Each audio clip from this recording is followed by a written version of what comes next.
There's something I need to tell you, something I saw that still weighs on me to this day.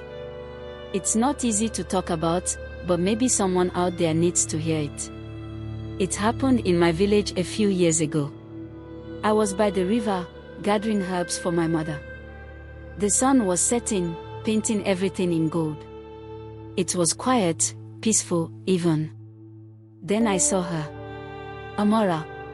She was walking down the path, wearing her favorite dress, the one with the small flowers on it. She looked happy, like she had something to look forward to. I remember thinking how kind she always was. Amara had this way of making everyone feel special. She'd stop to help an elder carry their load or make you laugh when you were having a bad day.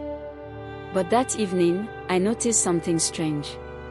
Toby, her boyfriend, was standing near the abandoned hut by the river. He wasn't alone. 2 of his friends were with him. They were laughing, but not the kind of laughter you hear when something is funny. It felt wrong, cold. Amara didn't seem to notice. She walked right up to them, smiling. I stayed back, hidden behind the bushes, watching. Something didn't feel right. Then it happened. Toby grabbed her arm. Not gently, like you'd expect from someone who says they love you.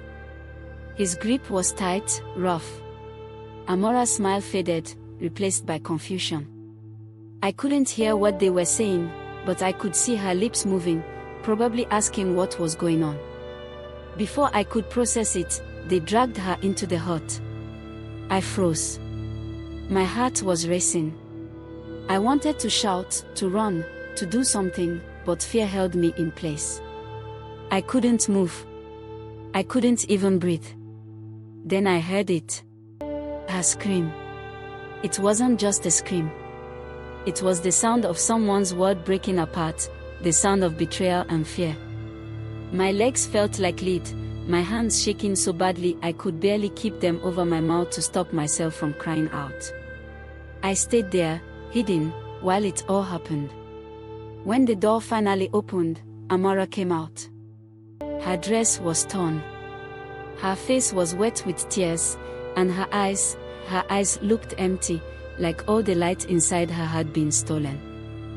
Toby and his friends just laughed as she walked away, their voices cold and cruel. If you tell anyone, I heard Toby say, no one will believe you. They'll think it's your fault. I sat there, paralyzed, watching her stumble down the path. Her steps were heavy, like every part of her hurt. She didn't look back. That night, I couldn't sleep. Her scream kept echoing in my head. I hated myself for not doing anything, for being too scared to help her. The days that followed were worse. Amara wasn't the same. She stopped smiling. She stopped going to the market or talking to anyone. The girl who once lit up every room she entered now looked like a shadow of herself. But then, one day, I saw her sitting under the big mango tree. She was alone, staring at the ground. That's when Mama Kemi, our village elder, walked over to her. Mama Kemi had a way of making you feel safe, like you could tell her anything. She sat beside Amara, gently placed a hand on her shoulder, and spoke softly. I don't know what she said, but Amara started crying. She cried like she'd been holding it in for weeks. And Mama Kemi just sat there, holding her, letting her cry. Later, I heard that Amara had told Mama Kemi everything. With her help, they went to the chief and reported what happened. The whole village was called to a meeting. I remember standing there, watching as Amara spoke in front of everyone. She was shaking, but she didn't stop. She told us what Toby and his friends did to her. There was silence, then anger. The chief made sure they were punished.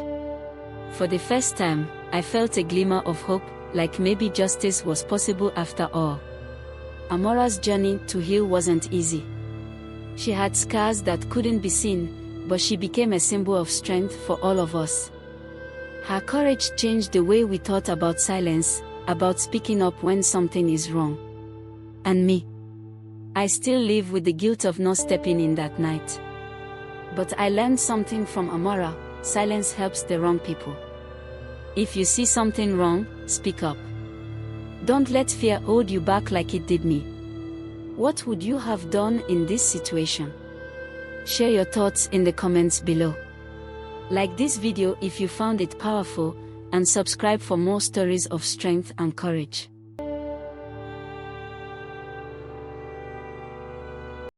Don't forget to subscribe.